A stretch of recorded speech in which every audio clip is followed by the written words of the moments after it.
La formación de cualquier profesional en tecnologías de la información y la comunicación implica el estudio de su potencial en el desarrollo de la actividad que cada uno desempeñe. Por ejemplo, un banquero tiene que saber cómo utilizar los ordenadores, las cámaras, las PDAs, cualquier tipo de tecnología en su profesión, en el banco. Un profesor tiene que saber cómo utilizar las nuevas tecnologías en el aula, cómo deben de estar presentes las nuevas tecnologías en la escuela.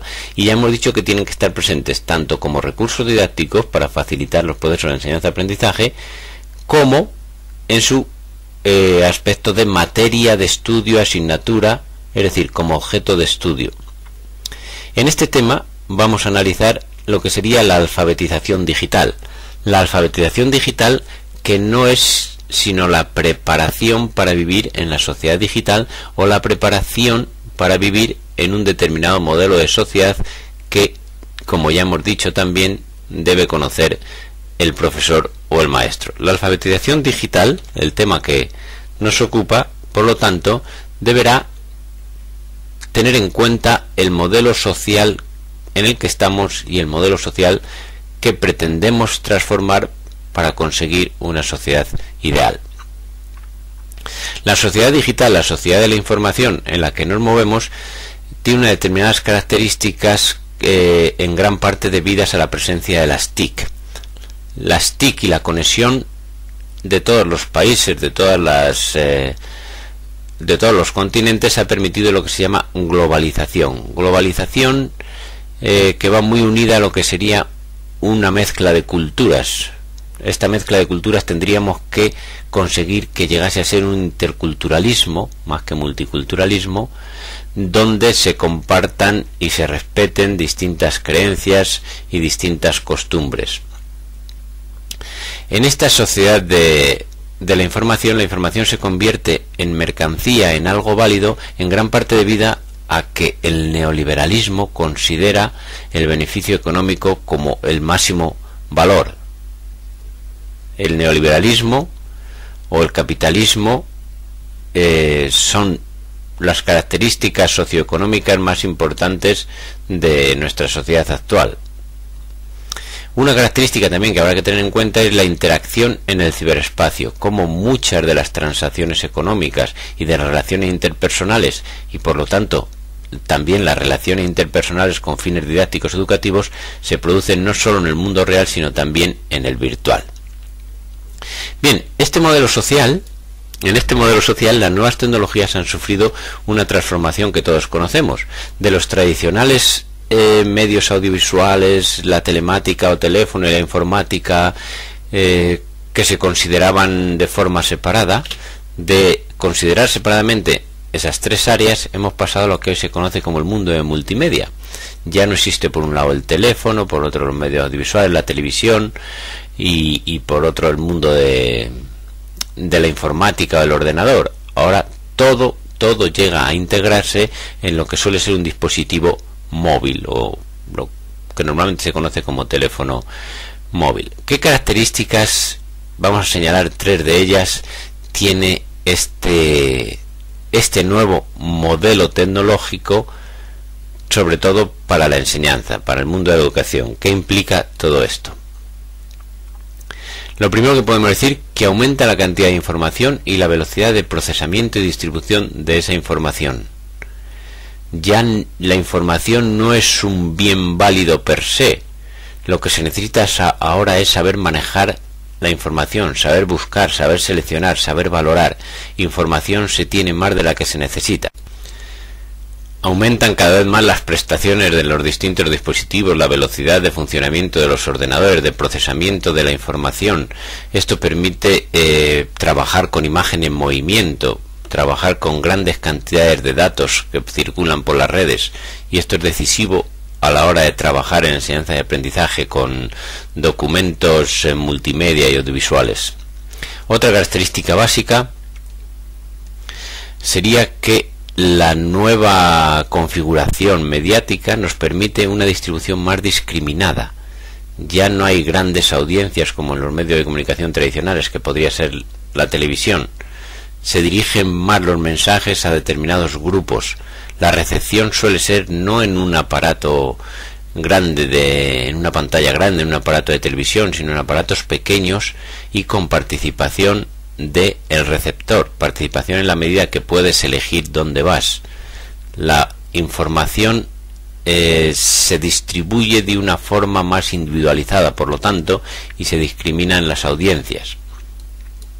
Y otra característica es que surgen nuevos lenguajes para comunicarse, nuevas formas de conocer y pensar, y por lo tanto, desde el punto de vista educativo, nuevas formas de enseñar y aprender tendríamos que plantearnos.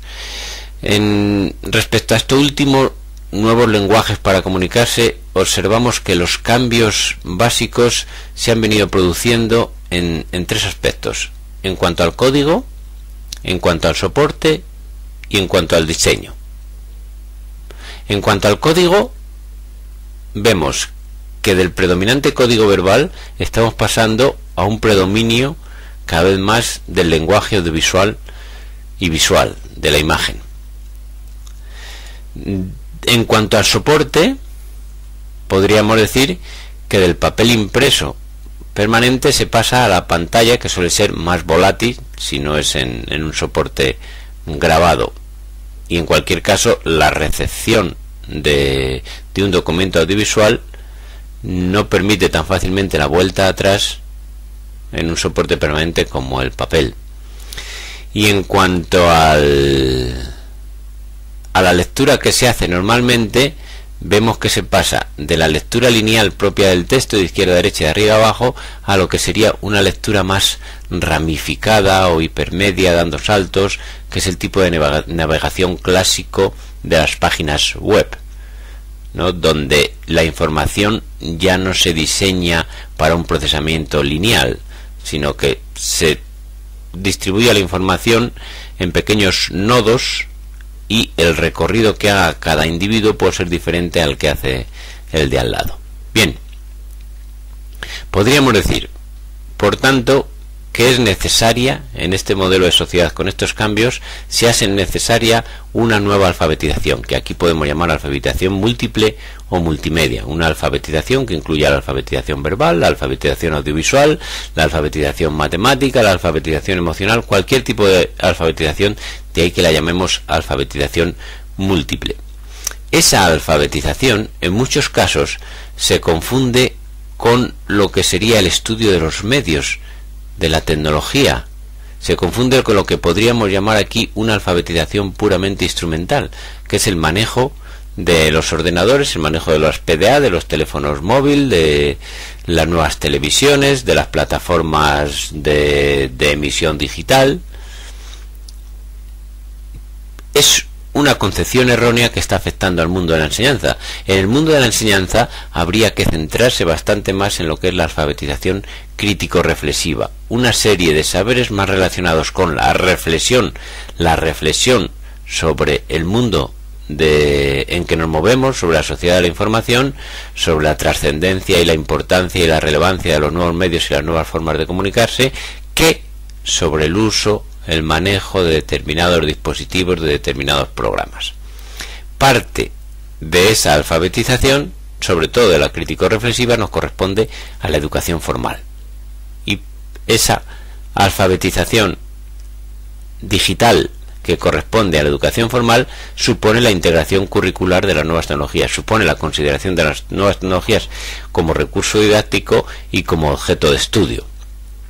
Esa alfabetización crítico-reflexiva tendría que ser la predominante en las instituciones educativas. ¿Por qué? Porque la alfabetización instrumental es más fácil que se dé fuera de las instituciones educativas. Quiero decir que en la escuela, si no enseñamos a manejar un ordenador, el alumno puede aprenderlo fuera. Pero si en la escuela no enseñamos a pensar sobre la trascendencia del control de la información, del control de los usuarios, de las grandes empresas multimedia, de la manipulación de opiniones, sobre todo este tipo de cosas, es fácil que fuera de la escuela tampoco se aprenda. Entonces, si hubiese que priorizar algún tipo de contenidos para la formación del profesorado y para la alfabetización digital, daríamos mucha más importancia a los contenidos críticos reflexivos que a los contenidos instrumentales. Los contenidos instrumentales no digo que no sean necesarios, por supuesto hay que saber manejar un ordenador, hay que saber manejar un sistema operativo, pero es mucho más importante que se valore por qué un sistema operativo es mucho más poderoso que los demás, si es que funciona mejor, si hay razones económicas, sociales, de cualquier tipo de carácter. Nos referimos tanto a la alfabetización multimedia como a la realfabetización multimedia. Con realfabetización multimedia nos estamos refiriendo a la alfabetización de los alfabetizados, es decir, la formación del profesorado. Personas que no se les puede llamar analfabetos, pero que en temas de tecnologías de la información y la comunicación o de sociedad digital necesitarían unos conocimientos básicos también. Bien, el análisis, como vemos, de estos contenidos críticos reflexivos llevaría consigo una formación para la comprensión y la recepción crítica, que es sobre lo que ha venido tratando la educación para los medios en los últimos 20 o 30 años en los países donde se ha implementado. Pero creo que, dada la presencia de la web 2.0 y de las posibilidades que te ofrecen las redes de comunicación de emitir tus propios mensajes, habría que preparar ya o poner el acento en lo que sería la creación multimedia. Superar lo que es la educación para la recepción crítica para empezar a educar y formar en lo que sería la creación multimedia para un mundo donde la mayor parte de los contenidos que existen en las redes pertenece a los propios usuarios, para un mundo que te dará posibilidades no solo de recibir información, sino también de añadir, transmitirla. En este sentido, y para terminar, diríamos que tanto la educación básica como la formación del profesorado pueden tener como principio básico y como punto de partida el diseño y la creación multimedia. ¿Por qué? Porque si enseñamos a alguien a escribir con criterio, cuando lea va a tener una lectura más crítica. Si enseñamos a alguien a hacer un programa de televisión, cuando vea otro producto audiovisual va a pensar en cómo lo habrán creado sus diseñadores y sus productores. Es decir, damos un paso más, preparamos para la creación multimedia y al mismo tiempo estamos preparando para la recepción de la ingente cantidad de mensajes multimedia a la que nos veremos sometidos en los próximos años.